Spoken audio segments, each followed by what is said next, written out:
ڕێکەوتنی نێوان حکوومەتی هەرێم و حکوومەتی عێراق لەسەر شەنگال لە ڕاستیدا ڕێکەوتنی نێوان پارتی و حکوومەتی عێراقە بەو پێی لەلایەن مەسعود بارزانی سەرۆکی پارتیەوە ڕەزامەندی لەسەردراوە. ماوەی 2 ڕۆژە پرسی ڕێکەوتنی بەغدا و هەولێر لەسەر شەنگال لە شەقامی عێراقدا قسە و باسی جیاوازی بە دوای خۆیدا هێناوە. بە جۆرێک لە تویتەر هاشتاگی کازمی شەنگالی فرۆشت ترێندی عێراقی وەرگرتووە، لە هەرێمی کوردستانیش بە گومانەوە لە ڕێکەوتنەکە دەڕوانرێت و بە ڕێکەوتنێکی نێوان پارتی و مستەفا کازمی لێک دەدرێتەوە. بەپی ناوەڕۆکی ڕێکەوتنەکە دەسەڵاتی ئیداری و سەربازی شەنگال لە دەستی حکوومەتی فیدراڵ دەبێت و هێزە جۆراوجۆرەکانی ناوچەکەش دەکشێنەوە دەرەوەی شارەکە وەک هێزەکانی حەشتی شەعبی. لەگەڵەوەشدا هێزەکانی سەربەپەکەکە دەبێت ناوچەکە جێبهێڵن کە ئەمە وای کردووە ببێتە جێگەی پەسەندی زۆربەی لایەنەکان. ئەگەر سەرنج بدرێتە و کاردانەوانەی لەسەر ڕێکەوتنەکە دروست بوون، تەواوی ئەو هێز و دەوڵەتانەی بە چاوێکی دوژمنکارانە سەیری دۆزی کورد لە هەر 4 پارچەی کوردستان دەکەن، بە خۆشحاڵیەوە لە ڕێکەوتنەکە دەڕوان و پێیان وایە ڕێکەوتنێکی باشە و پشتیوانی دەکەن. لە ناوە و هێزانەدا کە پشتیوانی خۆی بۆ ڕێکەوتنەکە دەربڕیوە حکوومەتی تورکیایە. تەنانەت لە سەراستی وەزارەتی دەرەوە ئامادەی نیشانداوە پشتیوانی سەربازی بۆ حکوومەتی عێراق بۆ جێبەجێکردنی ڕێکەوتنەکە دابین بکات.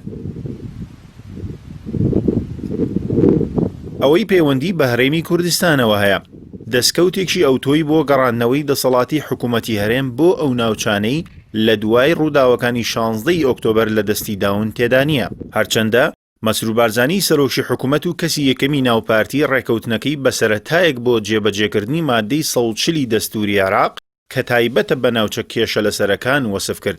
ئەوەش لە کاتێکدایە پێشتر مەسعود بارزانی کە ئەو کات سەرۆکی هەرێمی کوردستان بوو وتبووی شتێک بە ناوی مادەی 140 نەما و ناوچە جێناکۆکەکان کەوتونەتەوە دەست هەرێمی کوردستان. بەڵام لە ڕێکەوتنەکەدا ئاماژە بە گەڕانەوەی پێشمەرگە بۆ شەنگال نەکراوە، بەڵکو دەڵێت تەنیا پۆلیسی عێراق و ناوچەیە بەڕێوە دەبات، ئەوەش بە دامەزراندنی هێزێکی 2000 چەکداری لە خەڵکی شەنگال. ئێزدیەکان بە گومانەوە لە ڕێکەوتنەکە دەڕوانن، بەو پێی ئەزمونێکی تاڵیان لەگەڵ پارتی هەیە. ئەوەش لەو کاتەوە دەست پێ دەکات کە لەگەڵ هاتنی چەند چەکدارێکی داعش تەواوی شەنگال چۆڵ کرا و ئێزدیەکان ڕادەستی ئەو چەکدارانە کران. ئەوەش کارەساتێکی ترسناکی مرۆیی لەو ناوچە لێکەوتەوە کە تا ئێستاش کاریگەریەکانی بەردەوامن. لە دوای کۆنتڕۆڵکردنەوەی شەنگال لە دەست داعش، پارتی ڕێگەی نەداوە ئاوارەکانی ئەو ناوچەیە بگەڕێنەوە سەر ماڵ و حاڵیان و چەندین ساڵە لە ناو کەمپەکاندا دەربەدەرن، ئەوەش بە ئامانجی بەکارهێنانیان بۆ دەستکەوتی حیزبی. ئێستا ئەوەی دیارە تورکیا و پارتی یەک ئامانجی هاوبەشیان هەیە بەوەی پەکەکە لەو ناوچەیە دوور بخەنەوە. مستەفا کازمیش لە سەردانەکەیدا بۆ هەرێم باڵێنی بە ئاوارە ئێزدیەکاندا کە بیان گەڕێنێتەوە بۆ ناوچەکانی خۆیان. بۆیە کۆبوونەوەی بەرژەوەندیەکانی پارتی و تورکیا و مستەفا کازمی ئەو ڕێککەوتنەی لێ بەرهەم هاتووە. حبيبي انت اخبارك امورك؟ قد صار لك هنا؟ والله صار 6 سنين.